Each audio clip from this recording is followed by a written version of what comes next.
Jóvenes y señoritas, bienvenidas a un nuevo video. El día de hoy vamos a ver lo que son medidas de tendencia central para datos agrupados, porque en este caso vamos a ver en datos los datos que están en una tabla ya establecida por medio de intervalos. Entonces, para poder hacer eso, pues una tabla, pues se hace una tabla normal, como ustedes ya lo vieron en otros videos anteriores, ¿verdad? Y entonces lo único que vamos a agregarle a esta tabla, pues sería esta columna y esta otra. Solo para darles un así repaso rapidísimo. Recordémonos que esto es la marca de clase. La marca de clase sale de la división de estos dos números. De 12 más 18 son 30, dividido entre 2 es 15. Igualmente se suman cada una de ellas y se dividen dentro de 2.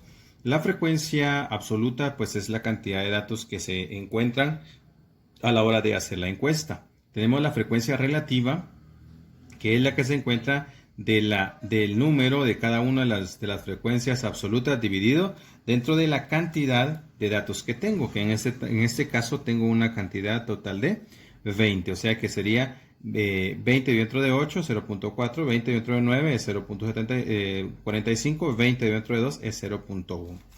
La frecuencia, en este caso la frecuencia absoluta acumulada es referente a la frecuencia absoluta.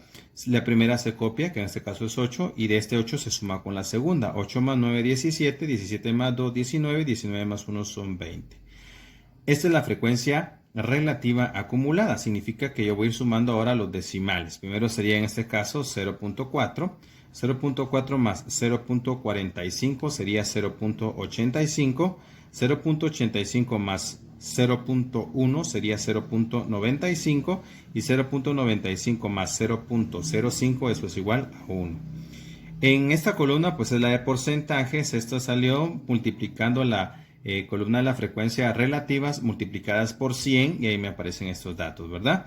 Y esta columna que también la vamos a incluir, que en este caso es la multiplicación de la marca de clase con la frecuencia relativa, en este caso, perdón, la frecuencia absoluta. Entonces, en estas dos columnas tenemos que multiplicarlas. Sería 15 por 8, sería 120. En este caso sería 21 por 9, que en este caso sería 189. También tenemos en este caso 27 por 2, que es 54, y 33 por 1, que es igual a 33. Sumamos estos valores y me da un total de 396. Y con esto, por supuesto, ya teniendo nuestra tabla completa con todos los datos, ya podemos sacar nuestras tres medidas de tendencia central. Y para eso vamos a los siguientes pasos. Muy bien, para ello vamos a encontrar nuestra primera medida de tendencia central, que sería la media o el promedio. La media se representa con una letra X con una línea en la parte de acá arriba y dice que eso es igual a la sumatoria de XY por FI. Recordemos que XY es en este caso la marca de clase, ¿verdad? Y FI en este caso es la frecuencia absoluta.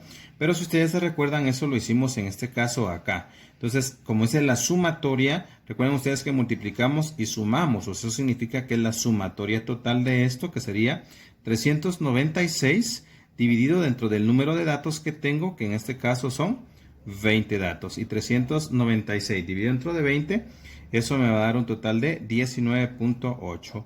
Y aquí tenemos en este caso la media o promedio de esta tabla de datos agrupados. Vamos a seguir entonces ahora con la siguiente medida, que sería la mediana. La mediana la vamos a representar por una letra M y una letra D, la cual se utiliza la siguiente fórmula. Muy bien, acá tenemos nuestra fórmula, la cual para poder iniciar a resolver esta ecuación o esta fórmula que tenemos acá, lo primero que tenemos que saber es en qué fila vamos a trabajar o qué fila nos va a ayudar a trabajar. Y para poder hacer eso, lo primero que tenemos que hacer es esto, vea, dividir la cantidad de datos que tenemos dividido dentro de 2, que en este caso, como tenemos 20 datos, los vamos a dividir dentro de 2 y eso va a ser igual a 10. Entonces eso significa que yo voy a buscar, vea, este dato se va a buscar en la columna de los datos que están establecidos por la frecuencia absoluta acumulada, ¿ya? Esta es la frecuencia relativa, nada más, ¿verdad? Perdón, esta es la frecuencia absoluta. Esta es la frecuencia absoluta acumulada, o sea, la F mayúscula. Y para ello, yo me voy a dar cuenta y tengo que fijarme que tengamos el 10. Básicamente, casi que nunca se encuentra el número 10. Pero entonces lo que se utiliza siempre es el número mayor a 10, que esté establecido dentro de esta misma columna. Si observamos, aquí tenemos el 8 y el más grande, o el que le sigue en este caso, sería el número 17. Esa columna es la que vamos a utilizar porque es la que tenemos ahí, y con referente a esa columna vamos a utilizar esta fila que estoy marcando en este momento, ¿ya? Entonces de ahí vamos a encontrar los valores que necesitamos. Muy bien, en este caso ya tenemos el N1. Ahora, esta LI significa que se llama límite inferior. ¿Y qué es el límite inferior? El límite inferior lo encontramos en el intervalo que está de acá, que está formado por dos números.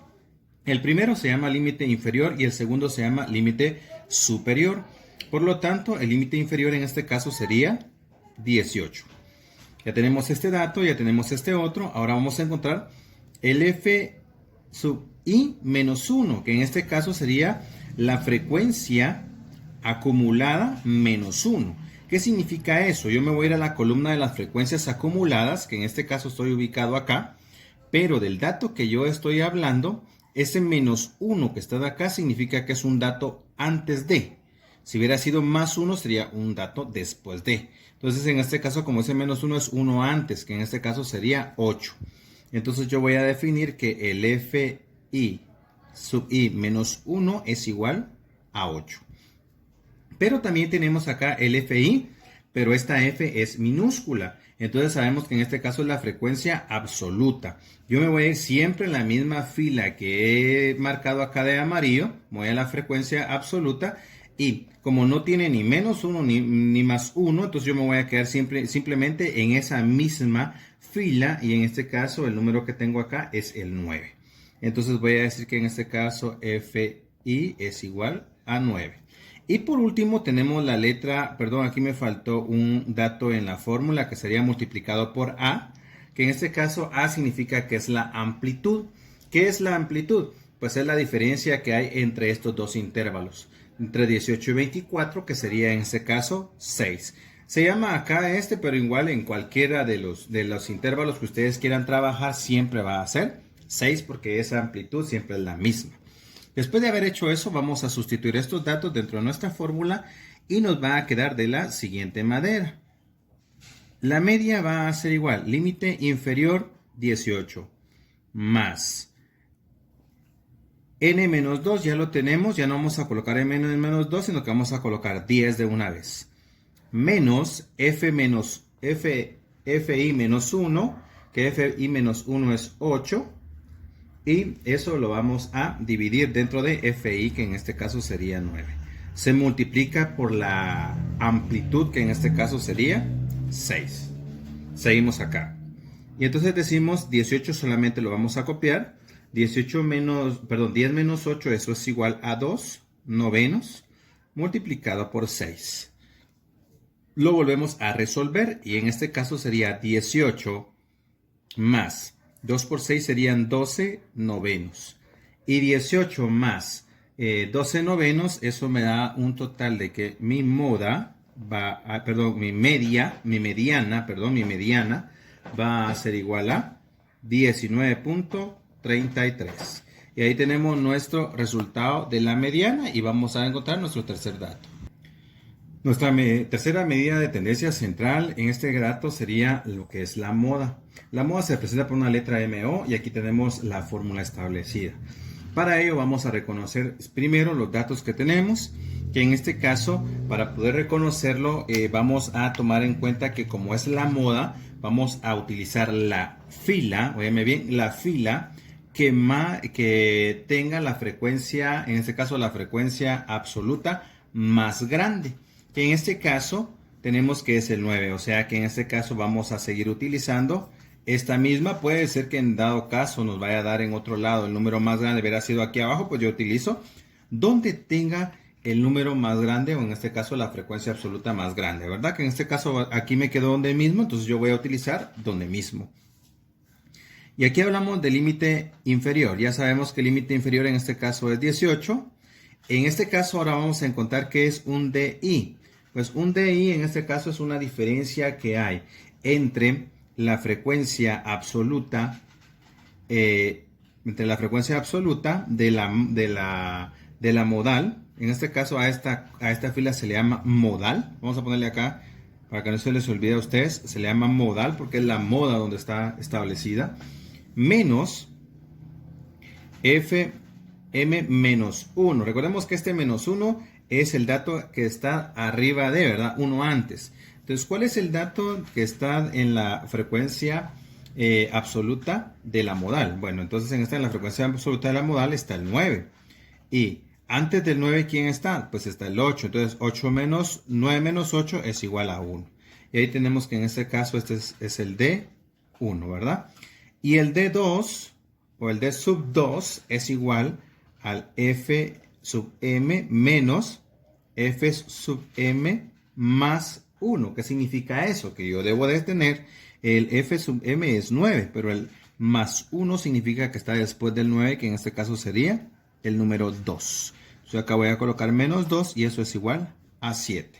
Y la amplitud, que ya la conocemos de la anterior, de lo que vimos en la mediana, que es en este caso es 6. Y por lo tanto vamos a sustituir los valores acá y tenemos que la moda es igual. Límite inferior 18 más D sub 1, en este caso es 1. D sub 1 ya sabemos que es 1 más D sub 2, en este caso es 7 multiplicado por la amplitud que es 6. Y resolvemos nuevamente. En este caso me va a quedar que la moda es igual a 18 más 1 en la parte de arriba y 8 en la parte de abajo multiplicado por 6. 1 por 6 serían 6 octavos. Entonces sería 18 más 6 octavos. Y por lo tanto me va a quedar como resultado final que mi moda va a ser igual a 18.75. Y este sería mi resultado. Y ahí tenemos en este caso nuestros tres datos o nuestras tres medidas de tendencia central. En lo cual nosotros tenemos que tomar en cuenta algo muy importante, que tenemos que reconocer las gráficas que se pueden establecer dentro de ella. Para ello vamos a verlas a continuación. Muy bien, una de las características que podemos tomar en cuenta es que son tres principalmente. Tenemos en este caso esta característica que el promedio es más grande que la mediana y esto es más grande que la moda. En este caso la moda, el promedio y la mediana son iguales. Y en este caso que la moda es más grande, o en este caso, perdón, es más pequeña que la moda. Y que la moda es más pequeña que la mediana y la mediana es más pequeña que, en este caso, el promedio. O sea que esta es diferente a esta. Cuando nosotros nos dan esa situación y nos sale de esta manera, se dice que es sesgada. Vamos a colocarle acá. Sesgada a la izquierda. A la izquierda. Entonces esta sería sesgada a la derecha, ¿ya? Y en este caso sería simétrica. Debemos tomarlo en cuenta porque entonces nosotros podemos definir los valores como los tenemos. Si ustedes se dan cuenta, en este caso el dato más pequeño que nos dan acá es el 18.75 y ese es más pequeño que el 19.33 y ese es más pequeño que el 19.8. ¿Y quién es el 18.75? Es la moda. Y entonces este es más pequeño que, en este caso, la mediana. Y esta es más pequeña que el promedio, ¿verdad? O en este caso, la media aritmética. Entonces nosotros podemos decir que en este caso se parece a esta que está de acá. Entonces podríamos definirla que esta es sesgada a la izquierda, ¿ya? A la izquierda. ¿Y qué hacemos para poder dibujarla? Pues simplemente pues hacemos columnas que tengan más o menos la medida que nos están dando acá, una columna de 18 centímetros o una más o menos que crean ustedes considerable, ¿va? De 3 en 3 por ejemplo, una de 19 y una de 19.8, ya se hace más o menos acá nuestra figura, ¿verdad? Que es similar a esta. Esperemos que les haya servido el video y nos vemos en uno próximo.